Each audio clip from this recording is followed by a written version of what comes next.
Događaji koji su se odigrali januara 1999. godine privukli su veliku međunarodnu pažnju, jer je tog meseca na teritoriji celog Kosova ubijena 181 osoba, od čega 106 civila, većinom Albanaca. Selo Rogovo kod Hasa u opštini Đakovica imalo je oko 500 kuća. Situacija je bila mirna i niko od meštana nije napuštao svoje domove.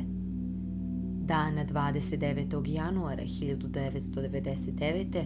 oko 5:20 ujutru Cevdet Beriša odlazi sa svoja dva nećaka da otvori lokal koji se nalazi u blizini pijace blizu mosta u Rogovu. Nakon nekog vremena kod lokala se zaustavlja automobil. Bio je to komšija Rifat Beriša zajedno sa Miljazimom Šaljom i Haljitom i Arbenom Gašijem. Došli su da zatraže pomoć jer je u Miljazimovoj kući bilo nekoliko ranjenih pripadnika OVK kojima je bila potrebna hitna lekarska pomoć. Tražili su Cevdetov kombi da prevezu vojnike. On pristaje da odveze vojnike u bazu OVK koja se nalazila van sela. Od 18 lica koliko ih je bilo, 5 je bilo ranjeno, a samo 3 su bili u uniformi i naoružani. Kada su prišli mostu, Rifat je primetio 3 automobila sa upaljenim farovima koji su dolazili u njihovom smeru. On staje i javlja drugima. Dogovaraju se da Cevdet ostane i vidi ko je u tim vozilima, dok Rifat odveze kombi u Cevdetovu kuću. Nekoliko minuta nakon što je kombi ušao u dvorište, pristižu srpske snage i dovode Cevdeta, vezanih ruku i teško pretučenog. Kada policajci vide kombi pun ljudi, okreću oružje ka njima i otvaraju vatru. U razmeni vatre ubijeno je 15 pripadnika OVK i 1 srpski policajac. Nakon što je pucnjava prestala, srpske policijske snage su zajedno sa vojnim pojačanjima koje su stigle u međuvremenu započele raciju po selu. Podeljeni u grupe, policajci su prvo ušli u Cevdetovu kuću. Tamo su videli samo žene i decu koje su naterali da odu na drugi sprat kuće i nad njima izvršili nasilje. Cevdetovu ženu, Nezmije, udaraju u glavu kundakom automatske puške, dok su Cevdetovu majku, Bahrije, teško pretukli, slomivši joj rebra i ruku. Istovremeno policija je ušla u kuću porodice Morina, odakle su odveli Rustema sa njegova 3 sina, Seljmanom, Muhametom i Nisretom.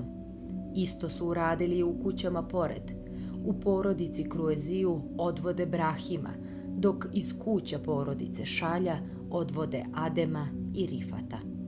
Nešto pre 10 sati ujutru u kuću Zimera Šalje policija dovodi Adema i Rifata i zajedno sa Zimerom ih zatvara u sobu u njegovoj kući.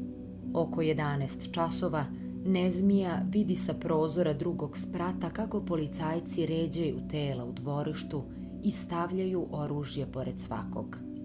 Sat vremena kasnije, na mesto događaja, dolaze posmatrači verifikacione misije OEBS-a, kojima nije dozvoljeno da uđu u selo od 7 časova ujutru.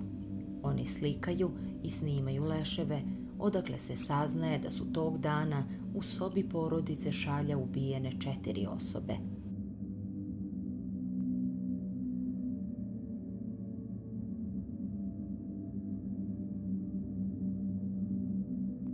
Dok su u dvorištu Cevdetove kuće ubijeni.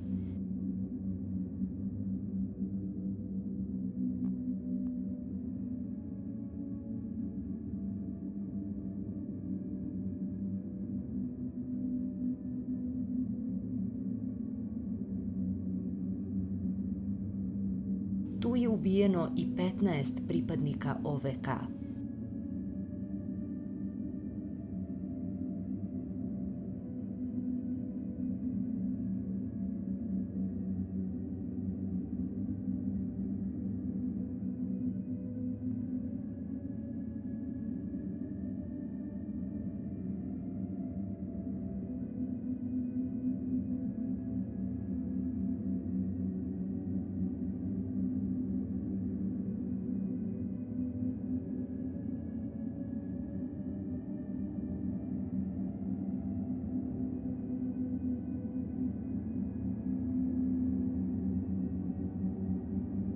i pripadnik policije. Naredbom istražnog sudije, leševi su odvezeni u Institut za sudsku medicinu na obdukciju. Nakon postupka identifikacije od strane porodice, ubijeni civili sahranjeni su 7. februara 1999. godine na seoskom groblju. U međuvremenu su 15 pripadnika OVK i 1 pripadnik policije sahranjeni u svojim rodnim mestima u različito vreme.